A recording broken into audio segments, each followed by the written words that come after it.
दक्षिण अफ्रीका के राष्ट्रपति बनने के बाद एक दिन नेल्सन मंडेला अपने सुरक्षा कर्मियों के साथ एक रेस्तरां में खाना खाने गए। सबने अपनी अपनी पसंद का खाना ऑर्डर किया और खाने के आने का इंतजार करने लगे। उसी समय नेल्सन मंडेला की सीट के सामने वाले टेबल पर एक व्यक्ति बैठा था। मंडेला ने अपने सुरक्षा कर्मियों से कहा कि वे उस व्यक्ति को भी अपनी टेबल पर बुला ले। उनके सुरक्षा कर्मियों ने ऐसा ही किया और वो व्यक्ति उनकी टेबल पर आकर बैठ गया। थोड़ी देर में सबने जो जो ऑर्डर किया था वो आया और सब खाना खाने में लग गए। जब वो व्यक्ति खाना खा रहा था तो उसके हाथ कांप रहे थे, उसका बदन भी कांप रहा था। उसने जल्दी जल्दी अपना खाना खत्म किया और सिर झुकाकर नीची नजरों के साथ वहां से निकल गया। उसके जाने के बाद नेल्सन मंडेला के सुरक्षा कर्मियों में से एक ने कहा, शायद वो व्यक्ति बहुत बीमार था।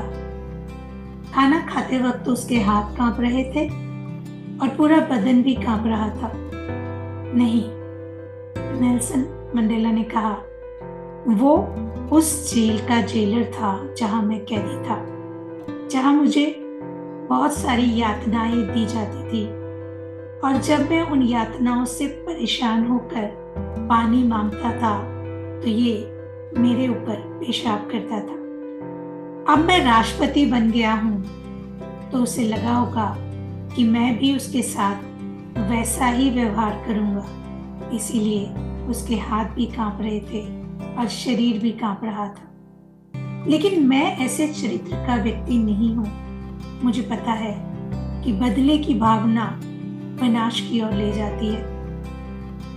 अच्छी बातें सीखने में हम अपना पूरा जीवन लगा देते हैं।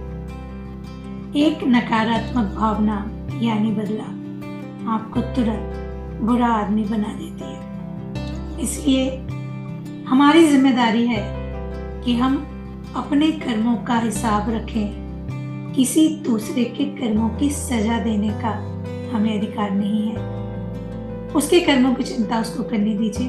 अपने कर्मों को हमेशा व्यवस्थित रखिए, अच्छा रखिए। साथियों, अपने कर्मों का हिसाब किताब आप रखिए। किसी और के कर्मों की सजा देने मत निकल पड़िए, वरना जिंदगी भर में आपने मेहनत करके खुद को जो अच्छा इंसान बनाया है, एक सेकंड नहीं लगेगा पूरा इंसान बनने। ऐसी ही किसी कहानी के साथ आपसे फिर मुलाकात होगी। तब तक अपना ख्याल रखिएगा।